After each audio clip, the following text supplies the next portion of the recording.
let me see here. It's center fixed, right? Yeah, it's center fixed, but up above the grid lines, it'll actually say fixed or center. I understand it says center fixed on the bottom, but up on the scope where it says spectrum scope, to the right of that, you'll see either fixed or center. Yeah, okay, both, main is in red and blue is fixed. Okay, so you're in fixed mode. Okay, fine. So when you toggle the edge, do you not see one that says 7,000 to 7,300 if you toggle it? It should, because that's the default. Sorry, I was looking at the wrong. I was looking at down on the bottom. 7,000 right to 7,300 on the top. Okay.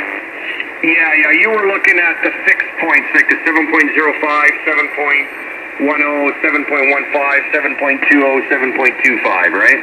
Yeah, okay, now it's okay. Yeah, now I see the waveform now bigger, yeah, okay. But now, so it's on edge here. So, the reference, I'll leave it the way, let me see what the reference is, hang on. Yeah, in the reference, right, it's how you want to see the screen. If it looks really bright blue or cloudy, then reduce the RF level. Reduce it so that it kind of gives it that flex look, with the nice dark blue background, right? That is adjustable per band. There's no right setting for me or for you. Your environment's different than mine. It's your visual pleasure, how you want to see it, right?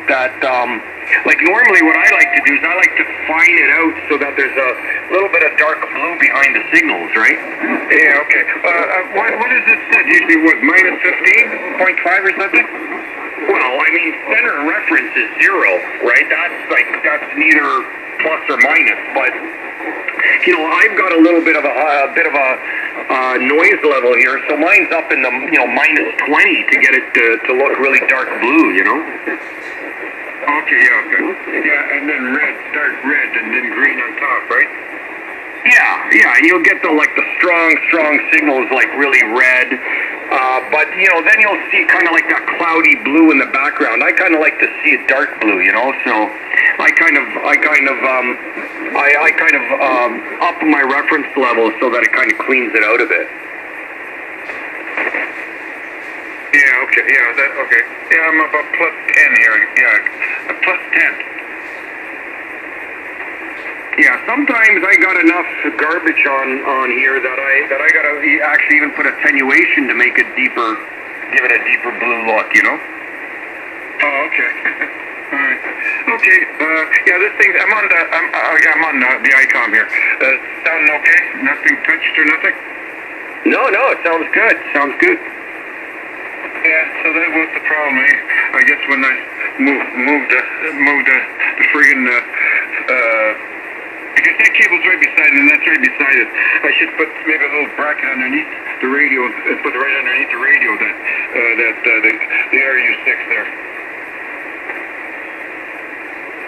Yeah, you sound fine tonight. I think you're booming in here too. Let me see what your signal is. Go ahead. Okay, the signal. Yeah, but that's 1100 watts. Yeah, that's okay. You're 20 over. What am I doing there? Is it about the same? Let me see. Go ahead. Yeah, VA3 Victor Mike Delta. Oh yeah, 20 over plus. Yeah, no problem. Yeah, I'm driving about 25. Yeah, I've got 15 watts going in, and I'm getting a kilowatt out. Sometimes just around 950, and depending on how I speak, it'll kick over a kilowatt.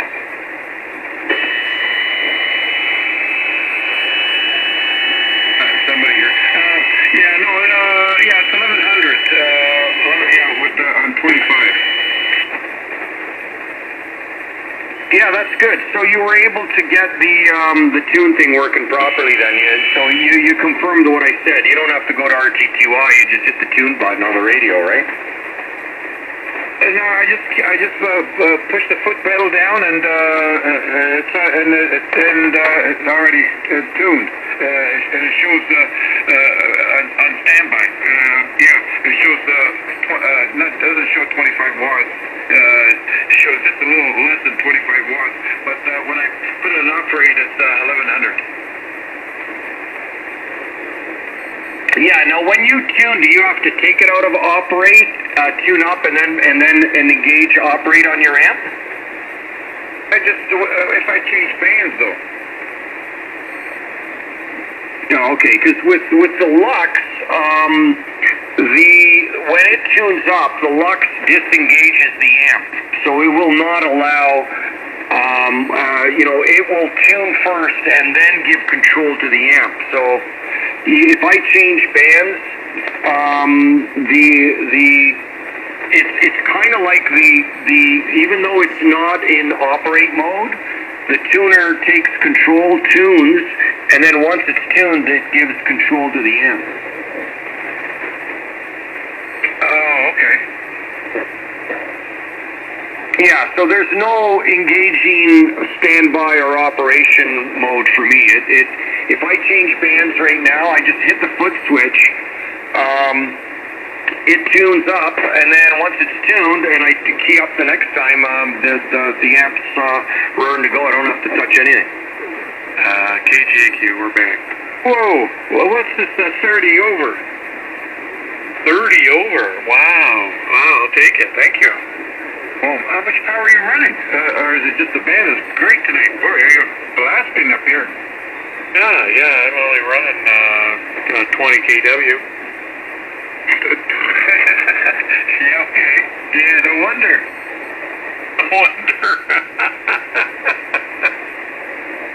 Isn't that the legal limit now? No, you're strong. I don't think maybe I've never seen that strong of you. Always 15, 20, but 30. Anyway, hey, are we gonna see you this year or what? Well, I think so. Yeah, we have to get our passports. I've been instructed and chastised by Vito for not having a passport. We're typical Americans. We don't typically need them to go anywhere unless you're part of the jet set. So yeah, I think you will see us. We need to do that. We need to get our butts off our duff skis and get that done. Yeah, well, you better. Anyway, yeah, we're gonna have to try to set something up, maybe, when we're down there or before we get down there, maybe a couple of numbers that we can all go to one place one night, and have a blast. What do you think?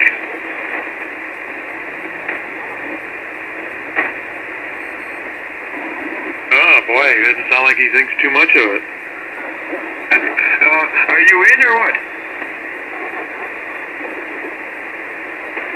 Sorry, you guys talking to me?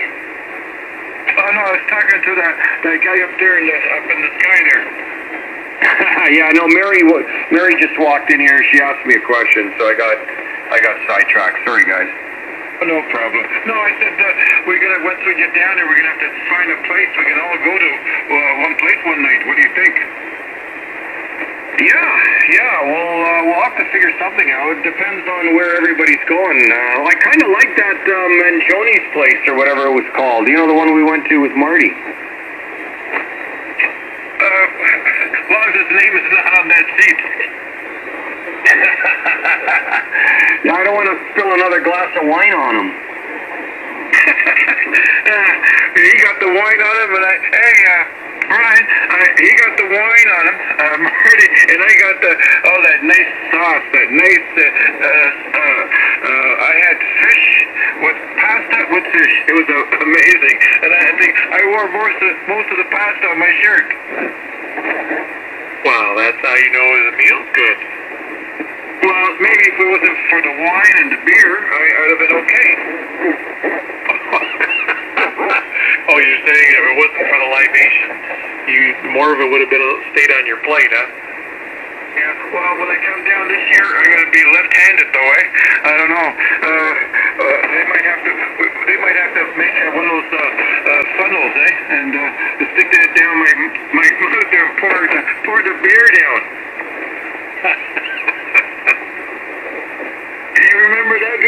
You ever done that? Hey, we had a party. I don't know if it's my, I don't know if it was my 60th or maybe in the 60s. We had a party here, big barbecue and everything, right? And my dad goes, he flipped, you know, saw everybody there with the funnel, eh? The funnel and the hose, right? And they're pouring the beer. What the hell are you guys doing? You know, he's never seen anything like it. And it was a laugh. But, you know, anyways, the good old days, eh? Hey, you know what really scares me, Brian, is he said he's left-handed. I don't want to hear anything you do in the back seat or in the bathroom, okay? I don't want to hear anything about left-handed or right-handed. Oh, you remember that, hey, Brian? When did I talk to you? A couple weeks ago? Yeah. Yeah. So I have my date for the surgery, the 26th of this month. So my wife she had surgery on her foot on Friday. So anyways, she's resting, and then it'll be my turn in a couple of weeks or so. Yeah. I'll tell you what. I wish you well. Anybody that I've heard had that surgery usually has a good outcome. So yeah, I wish you well on that one. And yeah, that's a natural result of pulling and yanking and pulling and yanking. Hey, Brian? Yeah. When we go down to Dayton, we're going to have Angelo on top of the station wagon, like in Family Vacation. Hey, see, they all picked on the old guy, eh? We're going to set him up with a couple of suitcases on the top of the Ford Escape and go across the border. Why don't we take my machine? Whatever you want, Angelo. I don't have a problem driving down again. I mean, what, you're going to take your truck? Yeah, but if I can't drive it, right? Yeah, you guys can drive it, right? I went with my neighbor here, right? The guys behind me. We went across the border on Saturday just for a run, and that I couldn't believe that thing with the Hemi in it. The gas was unbelievable. I put enough just to get across the border. We ended up at the Gallery Mall. I don't know if you heard of it, the one there by Buffalo, right? New York there, right? And by the way, Brian, I'm about an hour, 20 minutes from the border, you know, from where I live, right? And anyway, I drove down, all the way down. I think I only stopped to put $25 on this side, and I got all the way down to Buffalo, and I put in while the girls were in the mall, right? We had lunch there at the Olive Garden, and then they went to the mall. We went to the Sunoco there, and I think I put $55 American. So that's $3.25. So I went to $3.40 or something. I put super in and gave that truck a good run coming back, right? I think $55 filled that entire truck up, you know, and it went up like over 670-80 kilometers, right, to go, right? And I drove, with that, I drove all the way home from there, and I drove all week, plus a couple days. Oh my goodness! Wow! And you guys, that's right. You guys buy it by the liter. That's a smaller portion than a gallon slightly, and you pay more money. How's that figure? Yeah, well, I think it worked out probably about closer to $7, right? If I would have to stay here for a gallon, but you know, and I found that it's more octane the gas down there than it is up here than here. But anyways, no. So the truck was working good, you know. Whatever, and the faster you went, the better the mileage was, you know. You could always see it going down because it goes to 8 cylinders, and then it cuts down to 6 and 4 cylinder as you go along, right? Yeah, you can. You're saying it drops off, like at highway speeds, it drops off. Yeah, but in the city, this truck is a pig in the city, but on the highway it's really good. How does your registration work there, Vito? Do they is it just as a flat rate? Do they say, okay, you've got this car and you need tax for it, so it's going to be $78, or do they go off the value of the car, or how does that work? We don't pay for registration anymore. We used to pay at one time, I think it was like $90 a vehicle, and it was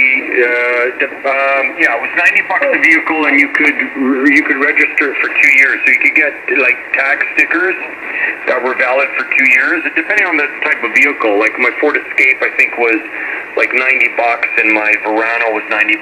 So it came out to like $180 for the 2 years, but they got away with that. They took that's no longer. We no longer have to do that. This has been in play for the last couple of years. So now all you got to do is you still got to register your tags, but there's no cost. You simply go in there. If you know you're going to keep your car for 2 years, you just go in online, register your tags, and you're good to go. That's interesting. No cost. So, I mean, I know our costs go towards, road repairs, et cetera, et cetera. That's interesting. So you don't have to pay anything. That's very interesting. Not on an ongoing basis. Like you'll have to pay for your license plate and your whatnot when you get a new car or you buy a used car. But they did away with that. I think it's the second year now that it's been in place. So we used to have to put stickers on it that were valid for whatever 1 year or 2 years, and you'd stick one on your plate ownership, and the other one would it's a small little tag that would go on your plate ownership in your piece of paper for your vehicle, and then you'd have to stick it in the top right hand corner of your tag, and you'd have to do that depending on how if you wanted to pay for your plates for 1 year or 2 years. But we don't have to do that anymore. We do have to register, but it's set up now. It's automatic. I get an email that says your tags are need to be re-registered. Although I haven't done it yet because it's the first time and this is the first cycle that I have not had to pay for my tag. So it's just a simple process of going online and saying, yeah, I got my car and I want my tags for another 2 years. Okay, so you have to pay for the initially you have to pay for the license plate, and so once you do that, you pay for the license plate, then you can. You're saying that you don't have to pay any registration. You have to register it, but you don't have to pay any registration fees in perpetuity. That's it. You don't have to pay anything more. Yeah, when you get your new vehicle or whatnot, or a used vehicle, you'll have to pay for the paperwork to have them register the vehicle in your name and that stuff. But on an ongoing basis after that, like I said, from the last 2 years that it's been in play, you do not have to pay an annual fee for your plates, not anymore. So what you're saying is that Angelo doesn't have to pay anything for his Yugo. He can just drive that till the wheels fall off. That's correct, yes. Hey, Vito. Yes, sir. No, we should just get a Winnebago. Well, yeah, but that's a pain in the ass. I like the comfort of a bed and having Hooters next door. Well, we could park right next door. Yeah. No, I just thought. Oh, by the way, I was just going to mention. There's a machine called a Game Ready, right? That you got to rent, right? It's about $600 for 2 weeks, right? So, anyways, the wife, she gets that coverage, right? So they gave her that amount, right? So we just bought a machine, but it's a different brand name, right? And it's called a Breg. B-R-E-G. B-R-E-G, yeah. It's a polar care wave, right? So you fill this thing here.